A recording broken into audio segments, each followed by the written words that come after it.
रीवा के कृष्णा राज कपूर ऑडिटोरियम में ब्राह्मण समाज द्वारा सम्मान समारोह आयोजित किया गया। भव्य सम्मान समारोह में प्रदेश भाजपा मंत्री सत्येंद्र तिवारी सहित रीवा ब्राह्मण समाज से संजय त्रिपाठी द्वारा साधु संतों का सम्मान किया गया, जिसमें साधु संतों को फूल माला अर्पण कर उन्हें सम्मानित किया, जिसमें संदेश रहा कि सभी को सामाजिक स्तर पर संगठित होकर कार्य करने की अपील भी शामिल रही। इस सम्मान समारोह में सैकड़ों लोग उपस्थित रहे। धर्मः तनो यत्र न सत्यमस्ति सत्यं न तद्यच्छल्यमभ्युपेति। सत्येंद्र तिवारी जी के स्वागत के लिए मैं आग्रह करूंगा श्री विजय श्रोता जी का कि आप माल्यार्पण कर उनका स्वागत करें। अखिल भारतीय नागा समुदाय के कोतवाल सिंह भैरवदास जी महाराज के स्वागत के लिए मैं पीताम्बर तिवारी जी को आग्रह करूंगा कि आप उनका माल्यार्पण कर स्वागत करें। आज के इस कार्यक्रम में विनम्र पूर्वक आग्रह करता हूँ कि आप आए और अतिथियों का वाणी से स्वागत करें।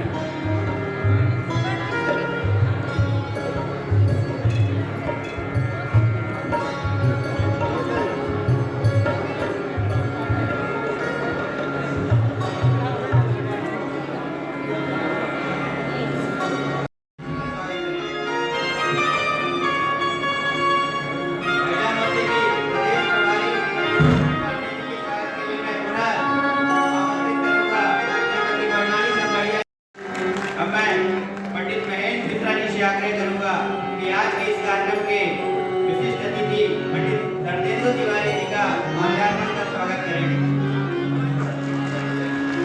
महिला मोर्चे की प्रदेश के अध्यक्ष श्रीमती सावित्री तिवारी जी से आग्रह करूंगा कि आज इस कार्यक्रम के मुख्य अतिथि जी महाराज रामायण उपन्यास एवं श्री सीतातरण जी महाराज जानकी महल आपका भी स्वागत करेंगे।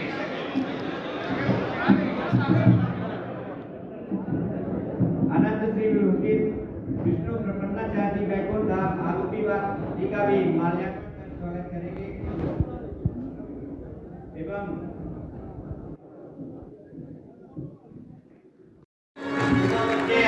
महिला मोर्चे की बहनें मैं आपसे आग्रह करूंगा कि जो हमारे सामने अतिथि हैं उनका भी पुष्प वर्षा कर लगातार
स्वास्थ्य कर्मी के बिल्कुल फ्रंट लाइन में है, पुलिसकर्मी, सरकारी कर्मचारी, फिर अब अन्य अगले फेज में सबको फेज्ड मैनर में हो रहा है।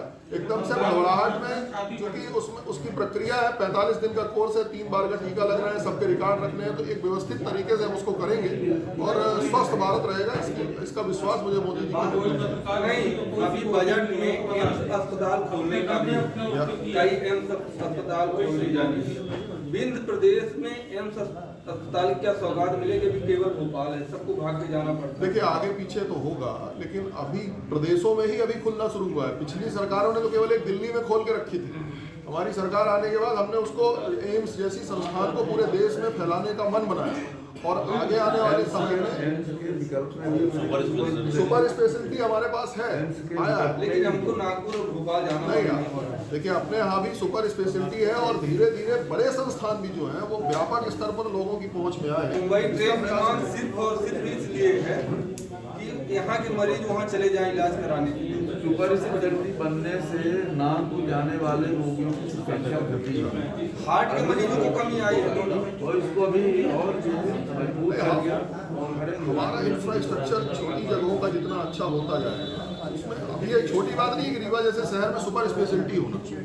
और हम आपको अभी जब कमलनाथ जी की सरकार थी तो मुझे बड़ा दुख है कि यहाँ का बहुत सारा पैसा छिंदवाड़ा लेके चले गए।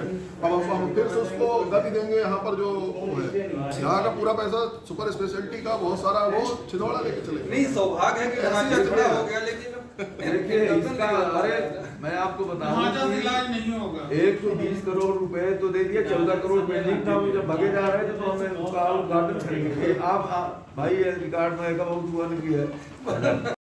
इस बजट से 11% इकोनॉमी बढ़ेगी। रोजगार का सब, बिना रोजगार के इकोनॉमी कैसे बढ़ेगी? क्या उसकी मनरेगा यहाँ बंद हो गई क्या? नहीं, मनरेगा को हमने दिया है। मनरेगा में हमने 10% बजट में इजाफा किया है। उसको किसी भी सूरत में कहीं जाने नहीं देंगे और हमारी जितनी क्षमता है उसको हम आगे नहीं, गांव बसाने की बात आई है, सदन में हो सकता है करेंगे। जितना जो भी हमारी सुरक्षा के लिए, हमारी अखंडता के लिए उपयुक्त होगा वो हम सब करेंगे। सांसद जी रोजगार की बात अभी आप कर रहे हैं जी, और यहाँ मनरेगा में तो इस पूरे बजट को आत्मनिर्भर भारत की ओर बढ़ने वाला, जनता के हित में, किसानों के हित में काम करने वाला और आगे आने वाले मजबूत भारत के निर्माण वाला बजट कहूँगा, जिसमें एक विकट कोरोना काल में सरकार ने फंड को रीअप्रोप्रिएशन करके जबरदस्त काम किया है। मृत्यु दर हमारे यहाँ सबसे कम है, सक्रिय पेशेंटों की संख्या हमारे यहाँ सबसे कम है। आप सोचिए, जिस देश में पुराने कार्यकाल में लोगों ने वेंटिलेटर और ऑक्सीजन तक की व्यवस्था नहीं की थी, वहाँ ज़्यादातर जगह हम पेशेंट्स को बचाने में सफल हुए हैं। आज कोरोना में यदि बहुत विलम्ब नहीं हो गया, शुरू में ही यदि कोरोना पकड़ में आ गया, तो हम ज़्यादातर मामलों में लोगों का जीवन बचाने में सफल हुए हैं, लोगों को खाद्यान्न देने में सफल हुए हैं। एक बहुत महत्वपूर्ण और महत्वाकांक्षी योजना खासकर प्रवासी मजदूरों के लिए इस बजट में आई है। एक कार्ड राशन के लिए, एक देश एक कार्ड की योजना। हमारे यहाँ के मजदूर बम्बई में रह रहे हैं, सूरत में रह रहे हैं, उनको गले की जरूरत होती है। उसके लिए एक देश और एक राशन कार्ड की जो व्यवस्था आई है, यह बहुत ही अनोखा प्रयास केंद्र की सरकार ने किया है। इंफ्रास्ट्रक्चर के सेक्टर में प्रमुखता रहने वाली है। बहुत सारे हेल्थ सेंटर खुलने वाले हैं। कोविड के लिए रिसर्च और अन्य चीज़ों पर भी ध्यान इस बजट में दिया गया है, 50,000 करोड़। और जहाँ तक किसानों की बात है, तो मैं देख रहा था 1,70,000 करोड़ रुपए, 1,70,000 करोड़ के आसपास किसानों को पैसा देने की बात है। जैसे गेहूं में 75,000 करोड़ रुपए अगले वर्ष में दिए जाएंगे। MSP जिसकी अभी बात कर रहे थे, वो 1.5 गुना इस बार बढ़ाई गई है। हर सेक्टर में जनोन्मुखी, गरीबोन्मुखी और गरीबों को मजबूत करने की दिशा में ले जाने वाला ये बजट है। देश के मानव संसाधन को ताकतवर बनाने का प्रयास इस बजट में है, जिसमें मजदूर, किसान, महिला सबसे अधिक लाभान्वित होने वाले हैं। और हमारी स्वास्थ्य सुविधा उच्च दर्जे की भविष्य में रही आए और ऐसी स्थिति न रहे जैसे इस बार अचानक हमारे सामने आई थी, उसकी पहले से तैयारी इस बजट के माध्यम से हो रही है। मूल इतनी ही बातें थी, बाकी तो ज्यादातर सांसद जी ने कह दी। जी, मोबाइल की रिंगटोन में लगातार कोरोना लगाने के लिए प्रेरित किया जा रहा है। आप जिस जगह पर बैठे हैं वहाँ 3,000 से ज्यादा स्वास्थ्य कर्मी ऐसे जिन्होंने अभी तक पहले चरण का टीकाकरण नहीं किया। देखिए, कुछ भ्रम की स्थिति शुरू से ही अपने यहाँ हिंदुस्तान में एक समस्या है। कुछ भी अच्छा काम होता है तो कुछ लोग भ्रम भी फैला देते हैं, तो भ्रम फैला। लेकिन मैं आपको बता दूं, मैं अभी मैं बता दूं, नहीं, भ्रम हमारे बीच में से फैलता है कि टीका लगवा लोगे तो कोरोना हो जाएगा। मैं एक केस भी नहीं निकल के आया हिंदुस्तान में जिसमें टीका लगाने से कोई दिक्कत हुई हो। मियाँ खलीफा का 4-5 साल पहले कहा है कि मैं हिंदुस्तान जैसे देश में पैर नहीं रखना चाहती, और वो भी कह रही है कि हिंदुस्तान के किसान का साथ दीजिए। तो किस किसान ने दाल बेच के, गेहूं बेच के, धान बेच के इनको एडवर्टाइजमेंट के लिए पैसा दिया?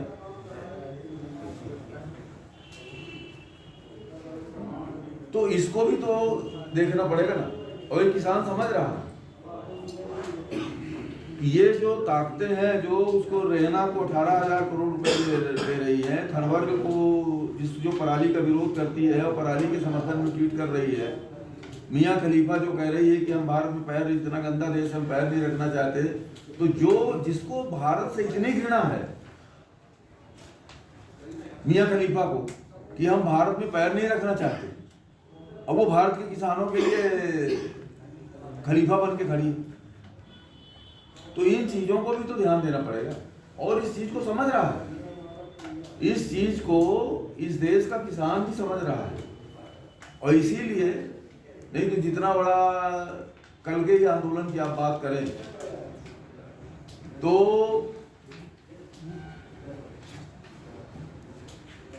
2-3 जगहों को अगर छोड़ दीजिए तो न तो बंगाल में, न उड़ीसा में, न आंध्र में, न पंजाब में, न तेलंगाना में, न केरल में, न महाराष्ट्र में, न छत्तीसगढ़ में, न मध्य प्रदेश में, न राजस्थान में वही बॉर्डर के जिलों को छोड़ दीजिए, न राजस्थान में, न जम्मू कश्मीर में, न हिमाचल में, न उत्तराखंड में, न उत्तर प्रदेश के 5-6 जिलों को छोड़ दीजिए तो कहीं भी आंदोलन नहीं हुआ। ये तो कैसे किसान समझ रहा है। अब आपने कील ठोकवा दिया, कहाँ आंदोलन करेंगे? अब कील तो खालिस्तानियों के खिलाफ तो ठोकेगी, कील तो हम ठोक रहे हैं वहाँ लश्कर-ए-तोयबा के खिलाफ, कील हम ठोक रहे हैं चीन के खिलाफ, तो कील तो ठोकेगी, इसमें तो कोई दो राय नहीं। अरुणाचल में गांव बसाने की, लेकिन पिछले कई बजट में उसका नाम ही नहीं लिया जाता। नहीं, सर्वे पूरा हो चुका है और मुझे भरोसा था कि इस कार्यकाल में उसका काम शुरू होगा। अभी भी भरोसा है, भरोसा टूटा नहीं है, परंतु इस वर्ष जो रेल विभाग के लिए एक मानदंड जो निर्धारित किया गया है कि जो काम शुरू हैं उनको मजबूत करने, जैसे अपन दोहरीकरण के लिए पैसा मिला है, ललितपुर मिर्जा से सिगरौली रेलवे लाइन के लिए जो पैसा मिला, तो जो परियोजनाएं शुरू हैं उन परियोजनाओं को पूरा करने का लक्ष्य इस वर्ष निर्धारित किया गया है। इसलिए वो किया था ऐसा मत कहिए, कर रहा हूँ और आगे भी वो जारी है प्रयास, और आप सबकी सद्भावना, सहयोग और ईश्वर की कृपा से मुझे भरोसा है कि उसमें हम सफलता मिलेगी। मुंबई रेल के लिए हम कहाँ तक पहुँचे? जब 21 सितंबर 2012 को प्रधानमंत्री नरेंद्र मोदी, प्रधानमंत्री नहीं थे, मुख्यमंत्री थे, उनके अभी आपका वो हो जाए मुंबई वाला कि इधर से शुरू करें, जैसा आप कहें पूछ लीजिए। सबसे पहले 12:30 बजे चंद्र को एक साथ बैठा था, देरी से पहुंच पाया, इसके लिए याचना है। मित्रों,